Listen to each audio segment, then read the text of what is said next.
ఎన్టీఆర్ జయంతిని పురస్కరించుకొని మనం చేస్తున్న వీడియోలు చాలా బాగా ఆదరిస్తాను. చాలా సంతోషం. దాని గురించి ఎంత చెప్పుకున్నా తక్కువ. చాలా చెప్పుకుంటూనే ఉన్నా విషయాలు. ఎంత చెప్పినా కూడా మిగిలే ఉంటుంది. చెప్పుకుంటూ పోతే పుంకాలుగా యూట్యూబ్ అంతా నిండిపోతుంది. అత్యంత తాలార్కం రామారావు గారు తెలుగు ప్రజల గుండెలో చిరస్థాయిగా నిలిచిపోతాడు. రాముడిగా, ఒక కృష్ణుడిగా, ఒక భీష్ముడిగా, ఒక దుర్యోధనుడిగా, ఒక కర్ణుడిగా, అర్జునుడిగా, భీముడిగా ఏ పాత్ర వేసినా ఆయన ఆ పాత్రకు ఇవన్నీ తెచ్చాడు. చంద్రగుప్త మహారాజుగా, ఒక చాణక్యుడిగా, ఒక అశోకుడిగా, ఒక అక్బరుడిగా,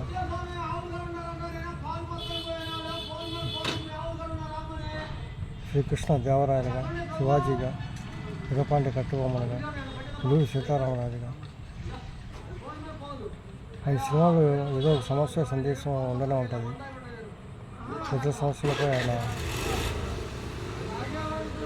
సంస్కారాన్ని దిశగా చూపిస్తూ కూడా సినిమాలు తీశారు. ఈ సినిమా ఒక్క టైంలో ఆయన వచ్చి జోలు పెట్టుకుని సహాయాన్ని అర్థించే కళాకారుడిగా తన వంతు సహాయం అందించారు. పురాణాలు సేకరించి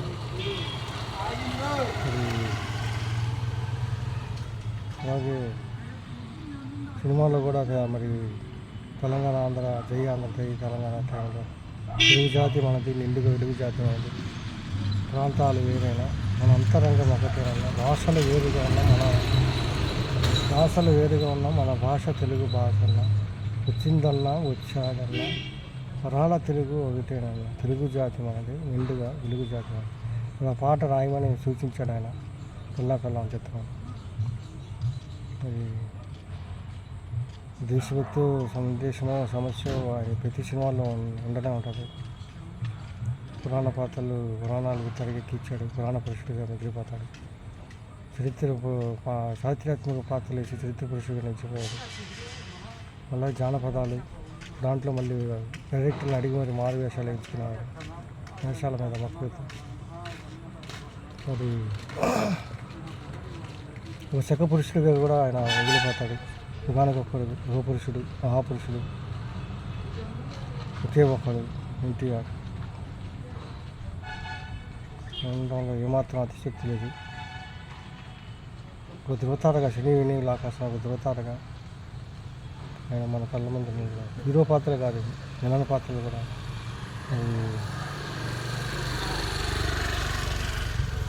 మరి హీరో పాత్రలతో పాటు విలన్ పాత్రలు కూడా వేసాడు. రాముడు ఆయన, కృష్ణుడు ఆయన, రావణాసురుడు ఆయన, కృష్ణుడు ఆయన, దుర్యోధనుడు ఆయన. చూసే ఉంటారు. వినాయకుడి పాత్ర, వినాయకుడు అనేది కూడా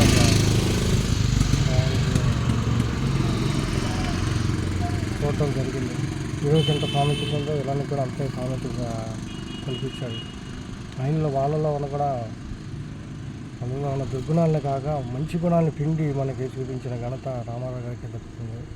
దుర్యోధనుడు హేతువాదిగా చూపించాడు. రావణ బ్రహ్మలో శివభక్తి కోణాన్ని చూపించాడు. అలాగే కర్నూలులో ఒక స్నేహభావాన్ని, ఒక దానగుణాన్ని చూపించాడు. కీచకుడి పాత్ర కూడా వేసాడు ఆయన శ్రీమతి విరాట పర్వంలో. అలాగే దుష్టులు శకుని కౌరవులకు మిత్రుడు శత్రువు అనే విషయాన్ని శ్రీకృష్ణ పాండవ్యం ద్వారా చిత్రంలో చూపించగలిగాడు. ఒక కృష్ణుడిగా, ఒక దుర్యోధనుడిగా, శ్రీకృష్ణ పాండవుగా, శ్రీరామ పట్టాభిషేకంలో రాముడిగా, అటు రావణుడిగా. అలాగే దానవీర శతకంలో ఒక 3 పాత్రలు త్రిపాత్ర అభినయం చేశాడు. తొలిసారిగా ఆయన త్రిపాత్ర అభినయం చేసిన చిత్రం రాముడు భీముడు. రామనాయుడు గారు నిర్మాత, సురేష్ ప్రొడక్షన్స్. ఘన విజయం సాధించిన తర్వాత హిందీలో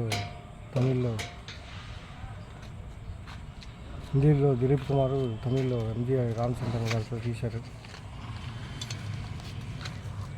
దానవీర శతకంలో 3 పాత్రలు వేశాడు ఆయన. దుర్యోధనుడిగా, కృష్ణుడిగా, కర్ణుడిగా. శ్రీమతి విరాట పర్వంలో 5 పాత్రలు వేశాడు ఆయన.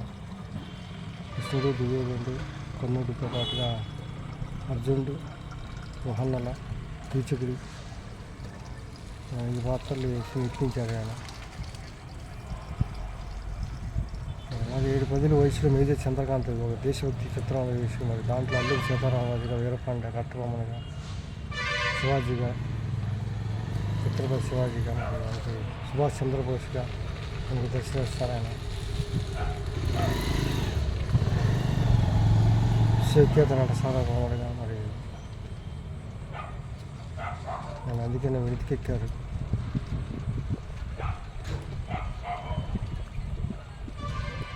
పల్లెటూరు పిల్ల చిత్రంలో రియల్గా మరి ఆయన ఫైట్ చేశాడు విద్యుతో, డూప్ లేకుండా. సాహసవంతుడు ఆయన. కొన్ని సీన్లు మరి డూప్ లేకుండా కానీ అంతగా ఫైటింగ్ అది చేశాడు. చెయ్యి కూడా విరగొట్టుకున్నాడు.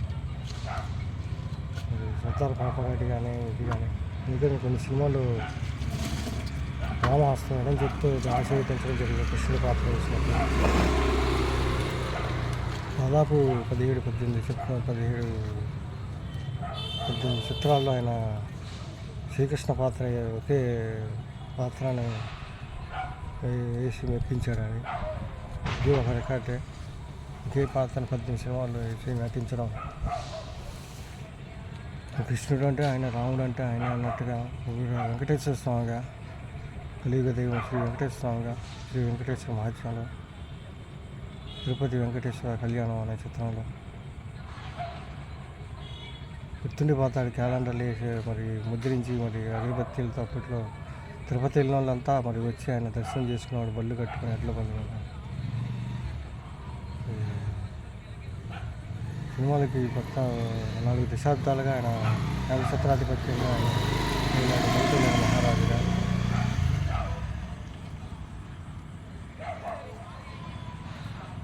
అలాగే ముఖ్యమంత్రి పదవిలో ఉండగానే బ్రహ్మర్షి విశ్వామిత్ర చిత్రంలో నటించి సంచలనం సృష్టించాడు. ఇలా అదే వేషంలో ఆయన అసెంబ్లీకి వచ్చేసాడు. విశ్వామిత్ర వేషం టైం లేక వేషం తీసుకొని మళ్ళీ అసెంబ్లీకి వెళ్ళి ఇట మార్చిన టైం లేక ఒకసారి పురాణ పాత్రలు వేసినప్పుడు నీచుకు దూరంగా ఉండి శాఖాహారం తింటూ కేవలం పాలించేవాడు ఆయన. ఇలాంటి జాగ్రత్తలు తీసుకోబట్టి క్రమశిక్షణకు మారిపోయి మొత్తం సినిమా ఇండస్ట్రీ మొత్తం రామారావు గారు అంటే క్రమశిక్షణకు మారిపోయారు.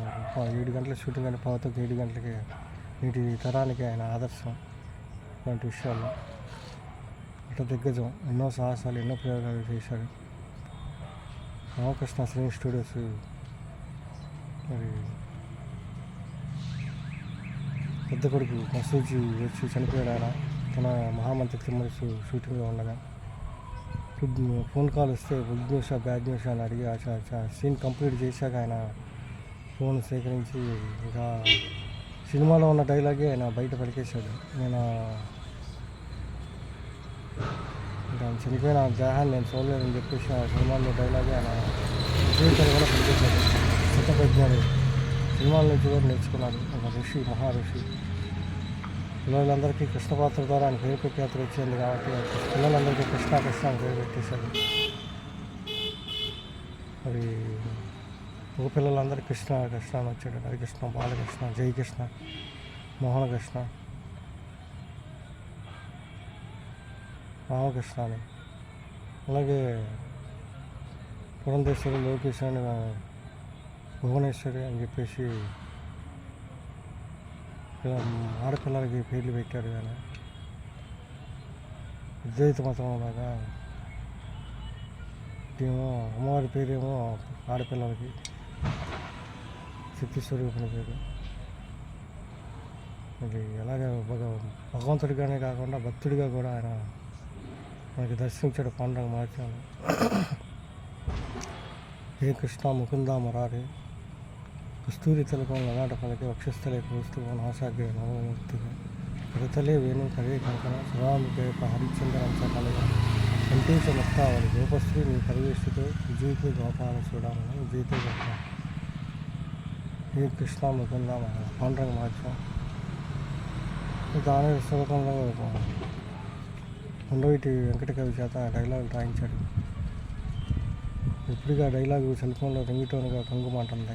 ఏమంటివి నీ కుల వ్యవస్థపై ఆయన పలికిన డైలాగు దాచినప్పుడు సూత్రం నిలువ లేదందుగా ఎంత మాట ఎంత ఇది శాస్త్ర పరీక్ష కానీ ద్వితీయ పరీక్ష కానీ ఖాళీ కాకూడదు. ఇది కుల పరీక్షగా ఎందువా నీ తండ్రి భరద్వాజం జన్మం పెట్టింది అట్టి జిగుప్సాకరమైన నీ సంభవం పెట్టింది అట్టి కుండలో పుట్టింది కదా నీదే కులం. పితామహుడు కులకుల వృద్ధుడైన శాంతనుడు సోసుమద్ర భార్య గంగాగర్భం జన్మించలేదా అతనిదే కులం. నాతో చెప్పింది ఆమె మా వంశులకు మూల పురుషుడు అయిన వశిష్ఠుడు దేవవేశుడు ఓరసీపుత్రుడు కదా అతడి పంచమ జాతి కన్య అయిన అరుంధతి అనే శక్తిని ఆ శక్తి చండాలమైన పరాశని ఆ పరాశని మత్స్యగంచి అయిన మా తండ్రి వ్యాసుని ఆ వ్యాసుని విధవరాని మా తండ్రిని గణపతాప మహాదేవి అంబారిగితో మా తండ్రిని మా ఇంటి దాసుడు ధర్మ నిర్మాణ జంట కీర్తించబడుతున్న ఆ విదురుదేవుని కనలేదా. సందర్భావసరం బట్టి క్షేత్రబీజ శంకరమైన మా కులం వినాడకు తగినమైన కాగా నేడు కులము అని వ్యర్థవాదం ఎందుకు అని చెప్పేసి డైలాగు చాలామంది డైలాగ్ చెప్తారా ఉన్నారు. సెల్ ఫోన్లో కూడా యూట్యూబ్లో పెట్టుకుంటున్నారు. చెప్పుకుంటూ పోతే ఎన్నో డైలాగులు మనిషి లీవే జీవిస్తాడని తెలుసు కూడా మరి ఇండియాకి సరిపడా సంపాదించాలని ఆలోచనలో మనశ్శాంతి పోగొట్టుకుంటాను. దేశోద్ధారకులు అనే సినిమాలో దాంట్లో కూడా 3 పాత్రలు వేశారు. సాకు భరోసాగా అది ఒక ఆంధ్ర త్వరగా ఇక అగ్గి పరాట అట్లా కూడా మీరు కనబడతారు. ఆంధ్ర త్వరగా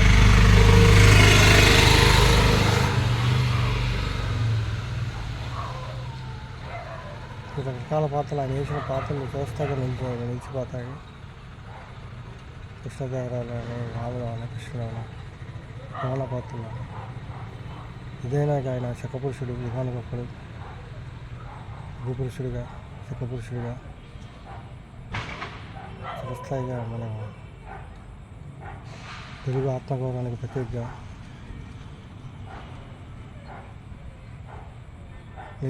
చిరస్థాయిగా నిలిచిపోతాడు. దానికి స్కై ఛానల్ తరపున ధన్యవాదాలు అర్పిస్తున్నాం. జోహార్ ఎన్టీఆర్.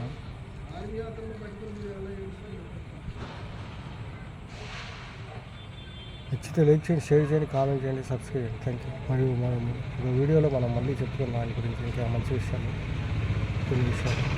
Thank you.